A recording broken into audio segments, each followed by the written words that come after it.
We are continuing where we left off the last time, which is Matthew 5, verse 17.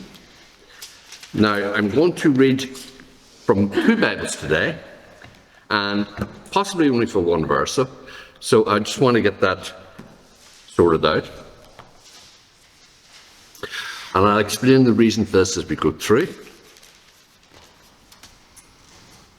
We got up to verse 16 last time, and this time we're continuing with the Sermon on the Mount.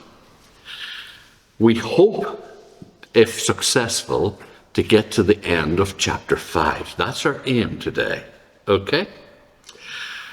But let's start off with verse 17. I want to read this out of I don't have to make sure I've got the correct variation of this. The New Living Translation. And you'll see why in a few moments. Verse 17. Don't misunderstand why I've come. I did not come to abolish the law of Moses or the writings of the prophets. No, I came to accomplish their purpose. I tell you the truth, until heaven and earth disappears, not even the smallest detail of God's law will disappear until its purpose is achieved. So if you ignore the least commandment and teach others to do the same, you'll be called the least in the kingdom of heaven. But anyone who obeys God's laws and teaches them will be called great in the kingdom of heaven. But I warn you, unless your righteousness is better than the righteousness of the teachers of religious law and the Pharisees, you'll never even enter the kingdom of heaven. I wanted to read it out of that one first, before going back to the King James, mainly because of a discussion issue, shall we say. And that is, in the King James and in many Bibles that you may have, there's only a few of them that are separate. Chapter 17, verse 17 reads, "Do not think that I have come to destroy the law or the prophets." Now, why such a difference? You say, well, was there a difference? Well, yes. This said the law of Moses. This said the law. But as we go down through it, it becomes apparent in this one that Jesus is also talking about the law of God as in separation to the law of Moses, whereas in the King James, that is not as clearly defined. And it sounds as if it's all the same thing. Why is this important? Well, in verse 18, working again, most assuredly I say to you, till heaven and earth pass away. Heaven and earth. I mean, till heaven and earth pass away. That's a long time. But we know that the law of Moses stopped being part of the required way of worshipping God on the fulfillment of the crucifixion of Jesus Christ, because it ended the sacrificial system and it brought the temple worship to an end. All of this happened a few years after Jesus actually spoke these words.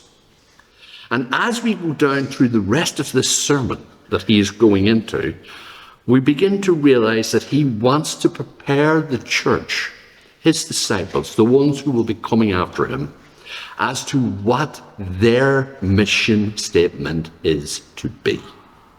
And he does this by separating the law of God from the law of Moses. And that's what we're going to be looking at as we go down through the rest of this chapter 5. And it's why it's so important? Because it's controversial. It raises hackles, as the saying goes. But we need to have a grasp of it and understand. Now, I'm going to set this one to one side because I'm not going to refer back to it. It's much easier to understand, but we're looking for complications today. So, what's not changing then until the earth or heavens pass away? Well, God's law. Not one jot, nor one tittle will be passed from the law till all, not part, all of it is fulfilled. Moses' law has all been fulfilled. So it doesn't apply in this case. So Jesus is talking about a different law, because if he was talking about Moses' law, then it would still be in force. And we know from the teachings of the New Testament that it wasn't, that it was crucified to the cross, that it died with Christ, that he brought in a new covenant, a better covenant, that the law was only until him. And once one of the partners of the covenant died, so ended the covenant. So the covenant of Israel, that covenant that was made, that first marriage ceremony, was brought to an end through the death of one of the recipients, namely Jesus Christ, who was God. But that didn't change the fact that God's law didn't change, or what it consists of. So as we begin to go through, we realize that the law of Moses and the law of God in many ways became entrenched together, enmeshed together. And Jesus needed to be able to separate these delicately. And so he begins. Verse 19. Whoever therefore breaks one of the least of these commandments, which commandments? Well, he's about to tell us. But it's interesting to note that we're being already told here, if anyone breaks these commandments, they will be called least, and teach other people to do so, they will be called least in the kingdom of heaven. The kingdom of heaven is after the church age. We're not there yet. And yet it's only referring to the disciples or the church. He's no longer talking to the Jews. He's talking to the church when he says, if you decide in your wisdom, as you come to knowledge and understanding, that certain commandments no longer apply, for whatever reason, guess again. That's a big shock. Because the church believes it has authority to change things as appropriate. Jesus is telling them here at the Sermon on the Mount, at the very beginning, when he starts instructing them on how to behave as a church, that no, that's not the case. They can't change one jot or one tittle of God's law. And he specifies that these are the commandments. So, continue down. Verse 20. For I say to you that unless your righteousness exceeds the righteousness of the scribes and Pharisees, you will by no means enter the kingdom of heaven. Now, this is a very interesting concept. Scribes and Pharisees were the arbiter, awkward word, arbiters of the law. They taught it, they instructed it, they explained it. And where necessary, they tweaked it to correspond to what they need. Jesus brings up an example of this. You say, it says in God's law that a person should care for their parents. Or, a son should care for the parents and all the rest. But you say in your law that if he is given a gift, he can do this over this care for his parents because it supersedes. So you do the law of God to no effect. So this is one of the tweaks that they were making. Little things, which made perfect sense to them, but it made no sense to God and had to be corrected. And so these are the little things that he's talking about. So your idea as the church is that you can do the same as the scribes and the Pharisees, and that's your level of righteousness, guess where you're not going to get to? You're not going to get into the kingdom, because that's what's being withheld from you. Not eternal life, the kingdom. Understand that difference. Now verses 21. We're getting into the good stuff now. You have heard that it was said of those of old, you shall not murder. And whoever murders will be in danger of the judgment. Well, this is the sixth commandment. We're all familiar with this. We all know what this is. But hang on a minute. Jesus is about to change it. Is he not doing what he said before you're not allowed to do? Not really. Because as we learn and grow and understand, Jesus is not a prophet. Jesus is God. He is the one spoken of by Moses. One shall come after me. One shall come after me. Him you will hear, because he is the Lord of the covenant. The Lord of the covenant himself shall come among you. The one who gives the covenant, the one who you worship now, shall come. And this is what Jesus is highlighting to them. As he is that one, he can explain the law in a way they never understood it before. So in verse 22 he says, but I say to you, whoever is angry with his brother without a cause will be in danger of the judgment. And whoever says to his brother, Raca, will be in danger of the council. But whoever says to his brother, you fool, will be in danger of Gehenna's fire. It says hell's fire here, but I thought we'd clarify. He means Gehenna's fire. And for those who aren't aware, Gehenna's fire means the fire where you threw all the rubbish, unclean things that could be consumed and cleansed by the flame until they no longer existed. And so that's where you would end up being burned. But Jesus now takes us a step further. And it's that step further we need to take note of. Because he's now going back to talking directly to the church and to the Jews who are there. And he puts it this way. If you bring a gift to the altar, and there remember that your brother has something against you,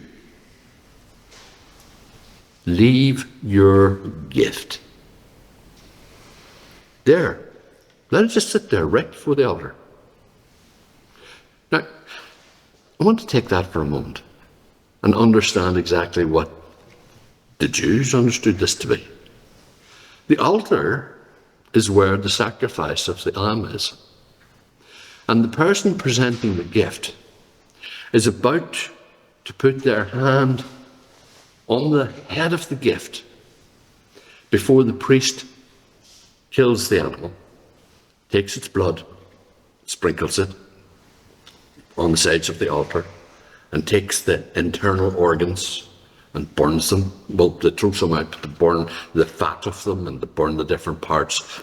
And they make the atonement. Then the priest will cut a piece of the animal for himself, the portion that's been agreed, and the rest of it will be taken and cooked and eaten in a clean place by the person who is making the sacrifice and their family, so that all their sins are cleansed. This is why we have what we call communion. It's why we do this, why we eat the body and the blood of Christ, because it was established within the law of Moses. This is how you make a sacrifice. And to be part of that sacrifice, you have to eat the sacrifice. So we eat the bread, symbolizing the body. We drink the wine, symbolizing the blood shed out for us, for Christ, for it to apply to us on a continual basis. We acknowledge that. But Jesus has just said to them, look, you're at this stage, you're at the stage where you're about to put your hands on the head of the animal. The priest's about to slice its throat and bleed it out and collect the blood and sprinkle it in the altar and sort out everything for the sacrifice. This is industrial style done. It's done really quick, okay? And at that point, you've suddenly remembered, oh, Billy's got something against me. I think he's annoyed with me about something. I better go make it right with him. Hold on to everything. And away you go. Well, it'll not go well around the temple, I tell you that for the first part. But that's what he wants to get them to understand. You're standing there with a sacrifice, never mind the priest, you're standing before God about to make an atonement. And all of a sudden you've remembered something. Before you continue your prayer to God, before you continue to ask God to accept your sacrifice or to intervene in your case, you have to go and make it right with what has been brought to you. This concept was unique. Nobody had ever heard of this. This was something totally different. And yet what Jesus was saying is, because of that problem that you have or someone has with you, God won't hear your prayer. You're wasting the life of that animal. It'll do you no good, because God will not forgive you until you endeavour to make peace. That totally turns the law of Moses upside down, because that's not what it was about.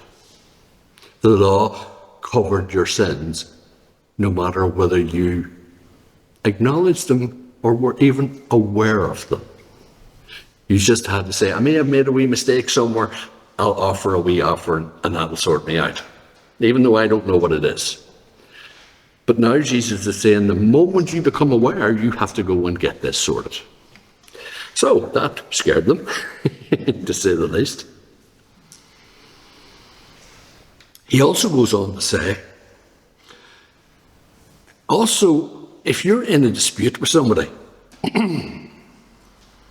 while you're still able to discuss things with them, start making peace. Start coming to terms of dealing with the problem. Because what will happen otherwise is that they will take you to the court. The court will get you to the officer, and you will be put in prison, and you won't get out until whatever was required is sorted. Now, we don't think much about that within the concepts of this particular teaching, but the fact that Jesus linked the sacrifice on the altar and having to go to court, literally in the same breath, means that they relate to each other. And it all relates to the same thing. And that is, you have to make peace with everyone around you. So if you're accused of something, deal with it. Address it. Get it sorted. Don't procrastinate it. Don't try and allow it to it'll sort itself out in time. Maybe they'll forget. Won't work. Your responsibility as a Christian is to face it head on. Head on. Deal with it. But he wants to take this thought further in this chapter, and this is where we run into a bit of a problem. In verse 27, he's now changing tact a little. You've heard that it was said of those of old, you shall not commit adultery. And we're all aware that that's one of the commandments. Say to you, whoever looks at a woman with lust for her has already committed adultery with her in his heart. Now, what Jesus is saying here is totally different, and it would have terrified all his listeners, because it meant that you had to control the very thoughts coming to your mind. The Jews only ever had to worry about their actions, not their thinking. But Jesus is saying you have to control your thinking. You've got to look at what's coming to your mind and not allow it to take root. If it's inappropriate, reject it and learn to reject it immediately. And he uses a simple concept that would be common to them as they were going through life. And that is to see a beautiful woman and just look at her. Because that's why she's designed that way, to attract your attention, to see her, to notice her, and to get to know her. That's the concept. Now, if on the other hand, you're an average heterosexual, in these times you have to put this wee bit in,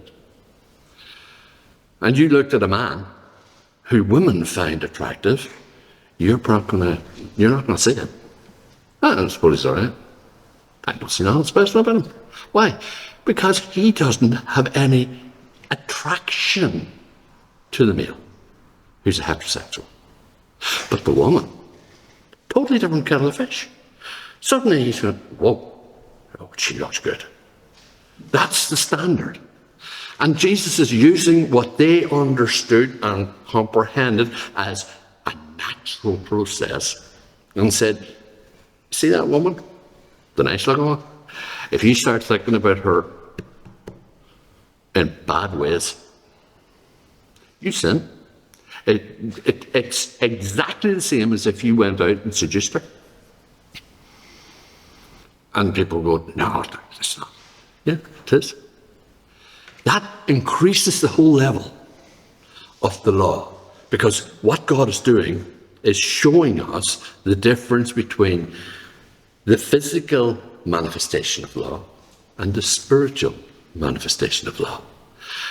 But Jesus is dealing with a church that is to be led by the Spirit and not by the flesh.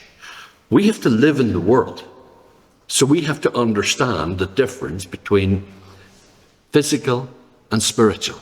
We have to be able to determine the difference between it. So therefore, our behaviour, what's expected of us, is held to a higher degree than to what's expected of the world.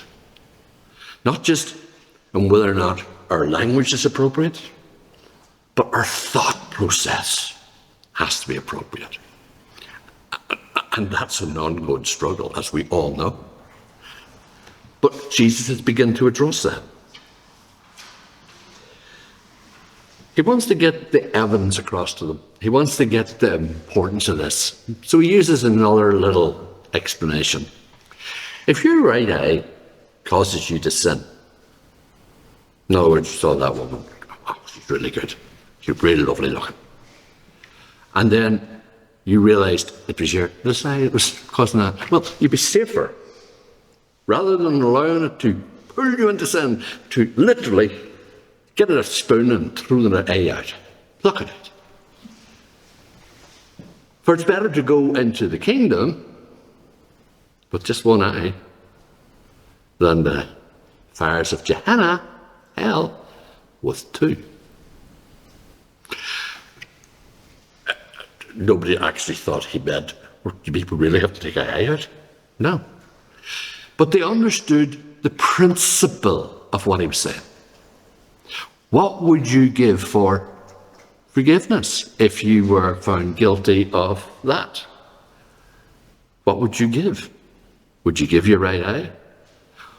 Would you give your right hand? You know, your strong hand, as the Bible puts it at times.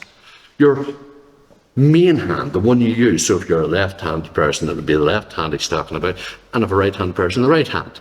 Would you allow it to be cut off so that you would not be considered a sinner? When he's talking to Christians, when he's talking to the church, he's bringing across the emphasis that these things are so destructive. They will result in you dying. And he's not talking about temporary death. You know, like, for example, when somebody dies and then they're resurrected. He's not talking about that. He's talking about permanent death. Because he's referring it constantly to them being destroyed in the fire.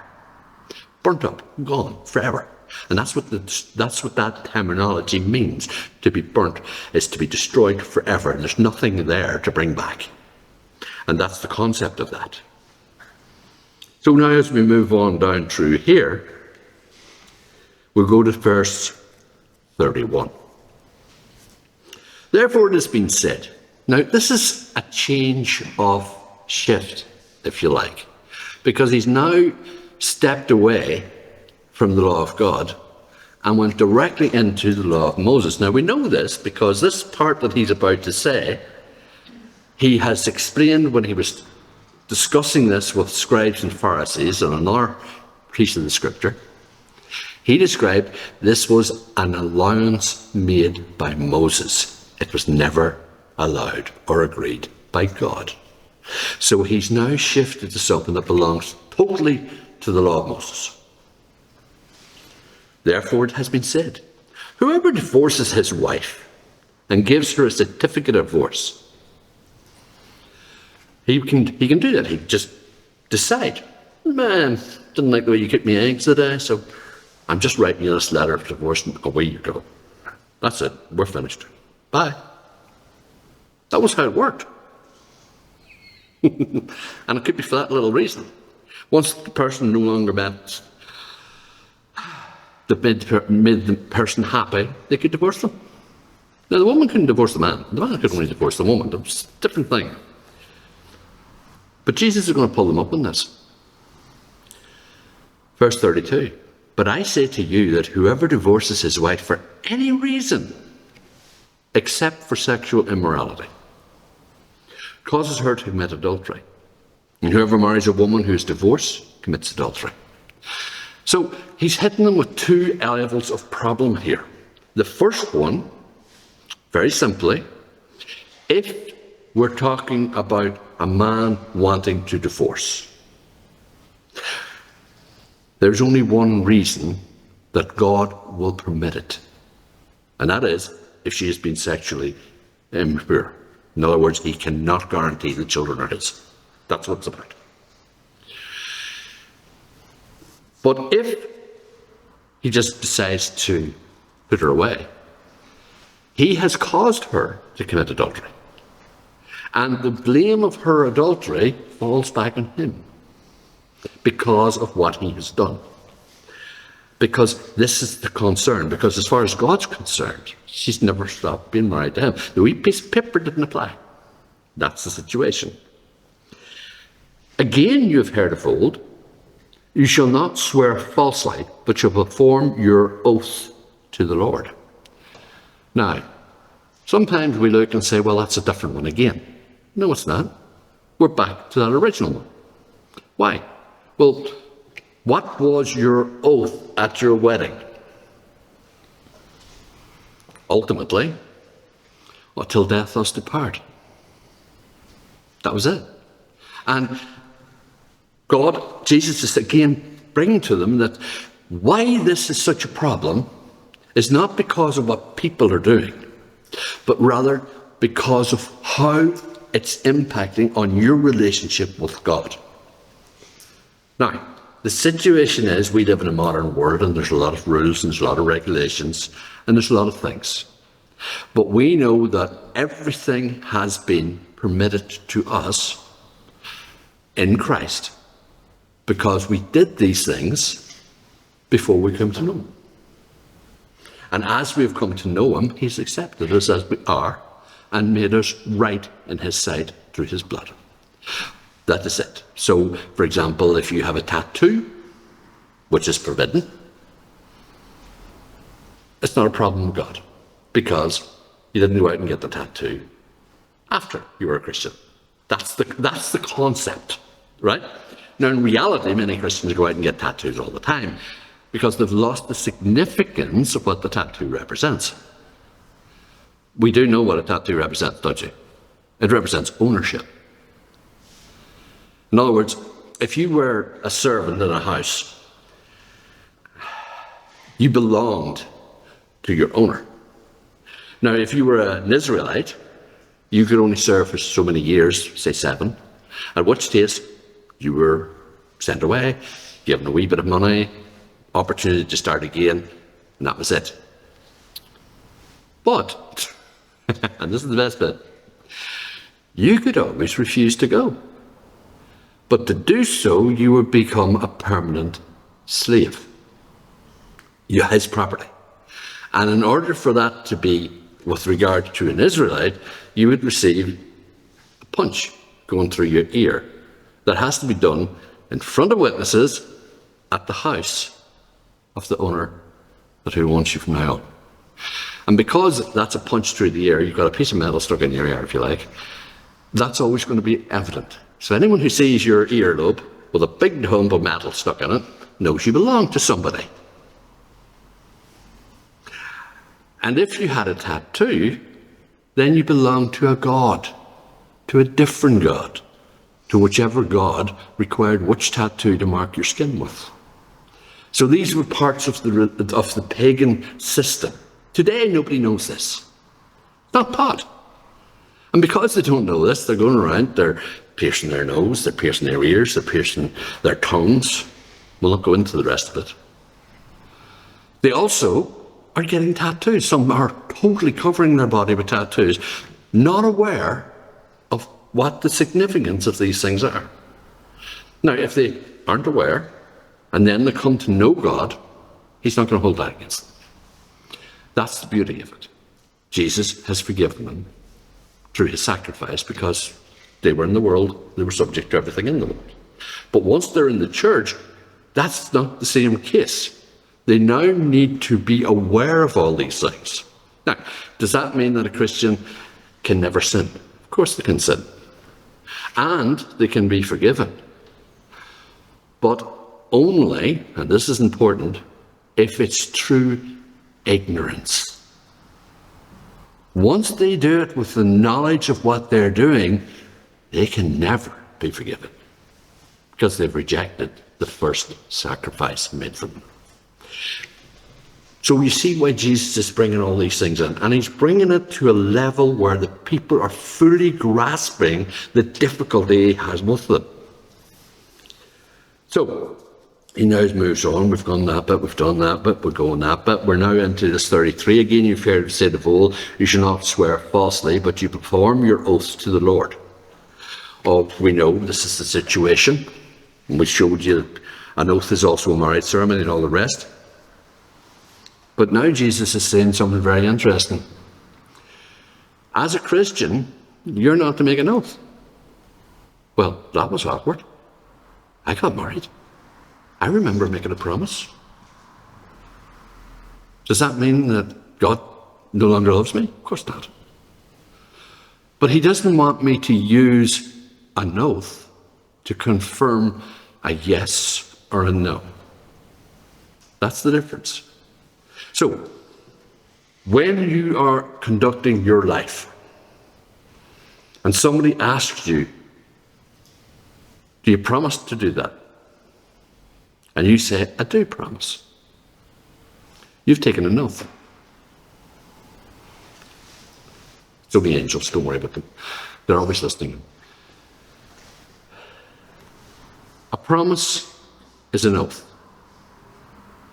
What you should be saying is, yes, I will do that, without, I promise.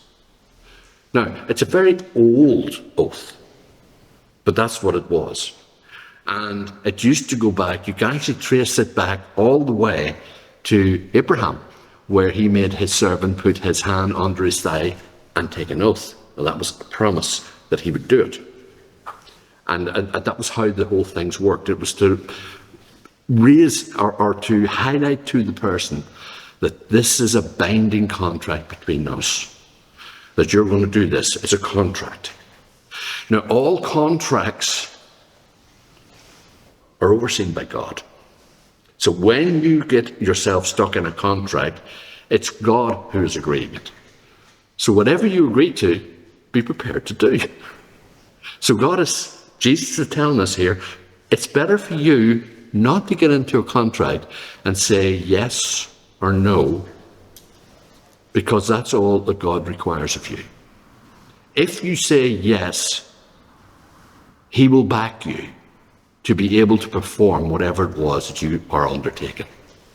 You don't need any other oath to enforce it. It's an agreement.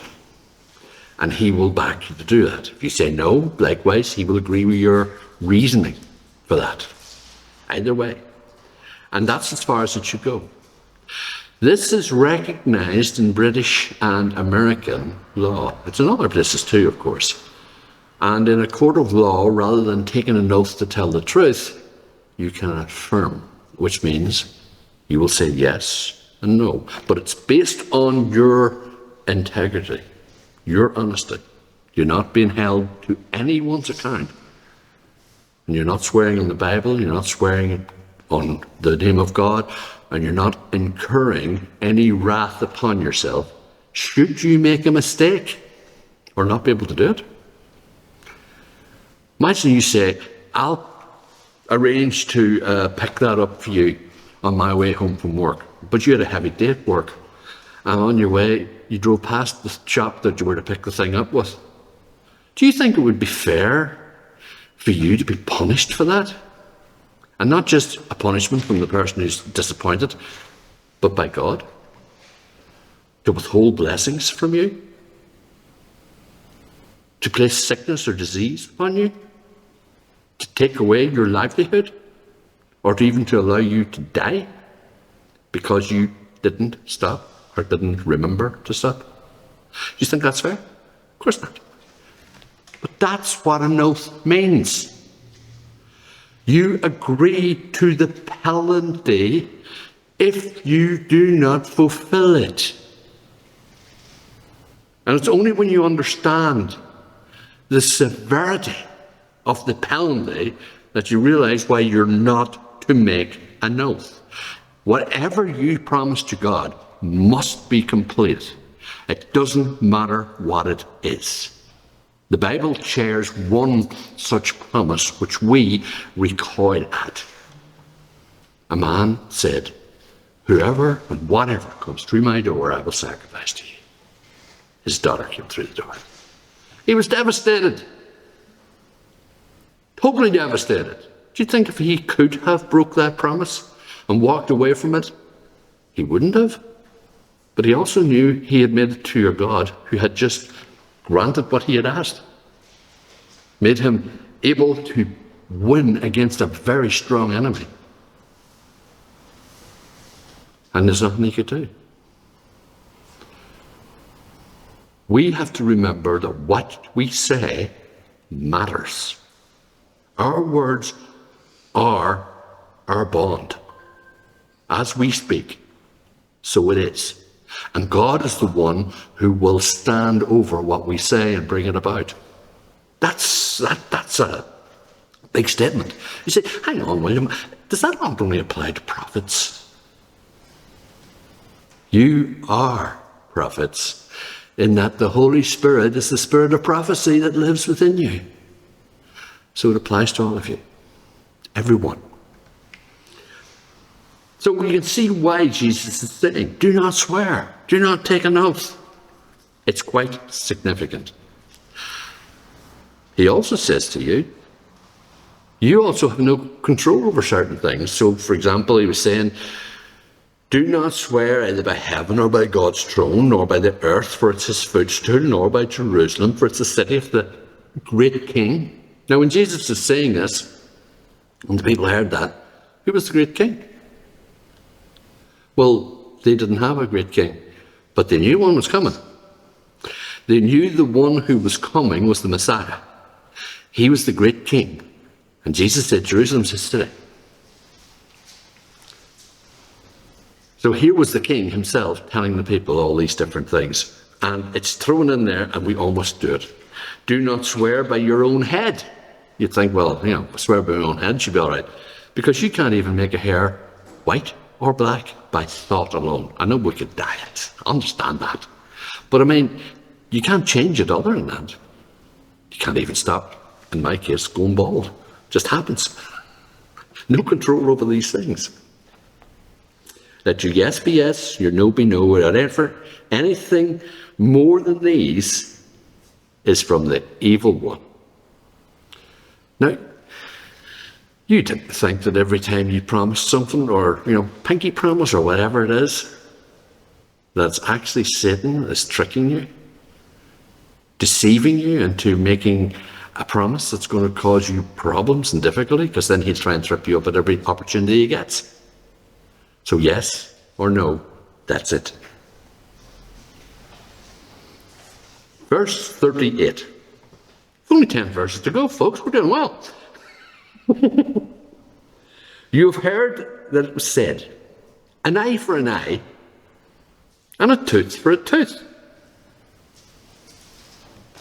No, this is very much part of the law of Moses, isn't it? An eye for an eye, a tooth for a tooth. This is the whole concept. But I say to you, this is Jesus saying as God, do not resist an evil person.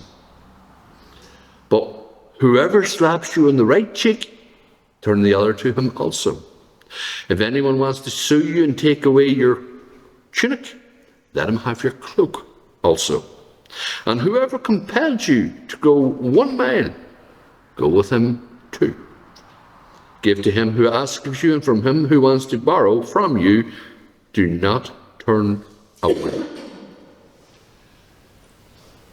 How many people in this world, Christian, Muslim, Jew, Hindu, or atheist, would believe that that is the correct approach? None.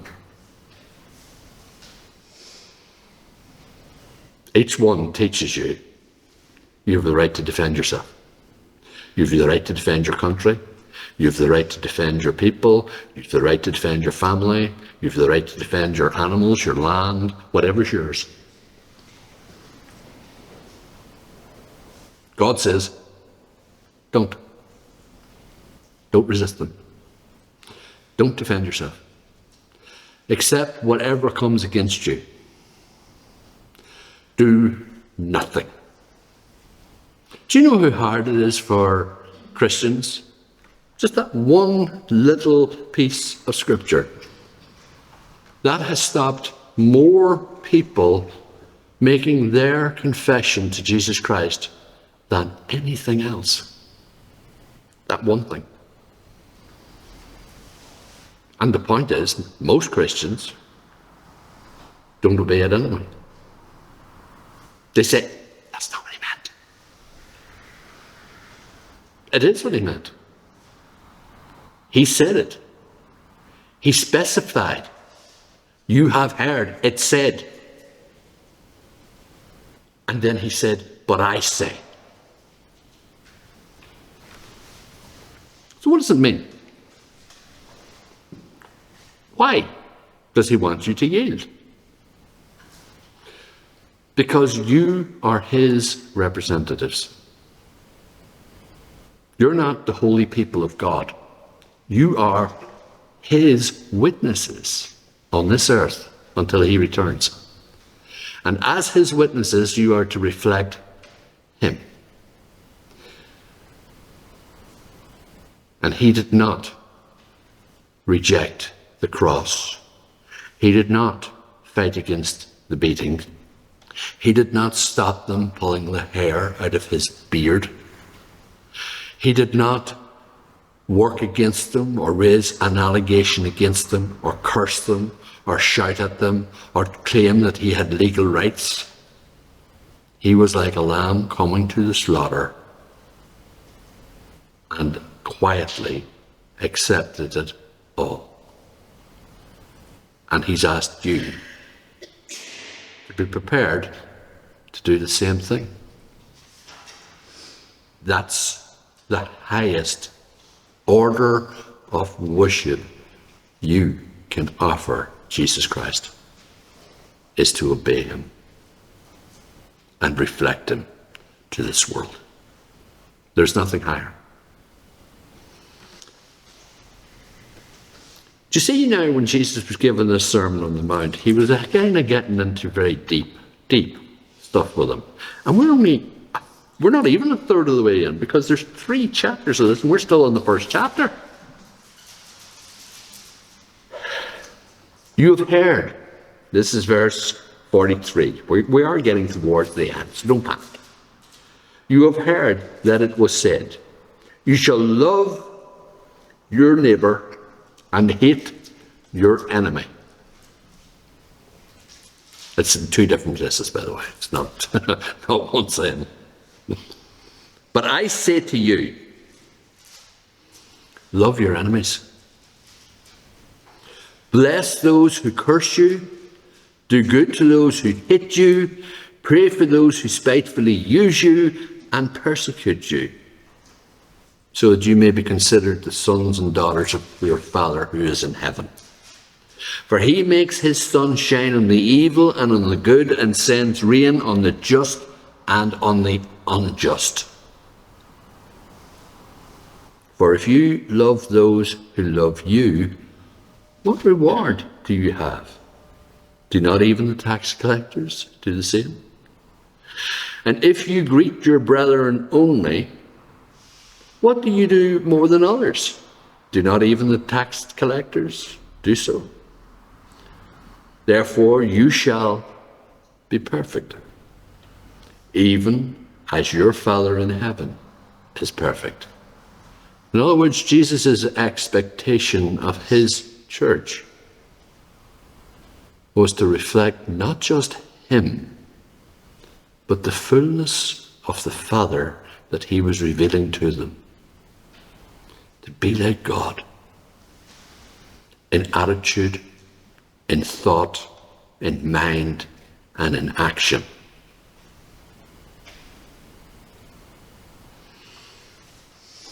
Do you love your enemies? It's a question.